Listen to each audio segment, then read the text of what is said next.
This is it mga Mars. At ito na nga suot-suot na ng aking mga bagets ang aking mga costume na dinayo pa sa baklaran. Ayan.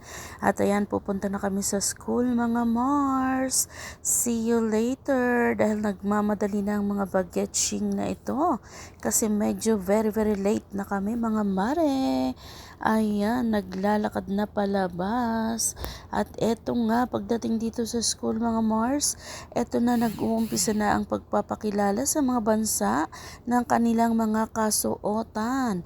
At very sad ako dito sa part na ito mga Mars dahil nag-corrupt ang USB ng camera na gamit namin.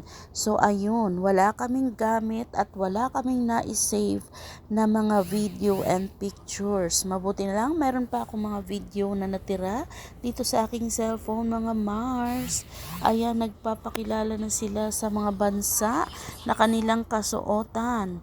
Nakakatuwa talaga ang mga bagets. Ang cute nilang tingnan.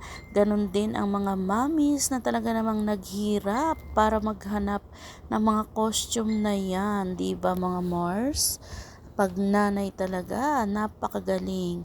At ayan, nagpictorial na sila dahil tapos na ang pagpapakilala mga Mars. At nakakuha pala ng award ang aking bagets na isa dyan dahil siya ang Miss United Nations 2023. Ayan, ang gaganda nila, diba?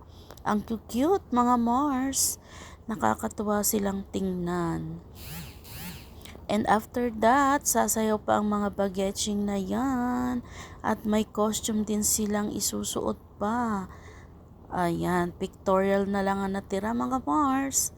Kasi wala ng mga video, nabura na. Ang cute ng dalawang bagets. Ayan ang kanilang mga pictures. Thank you for watching.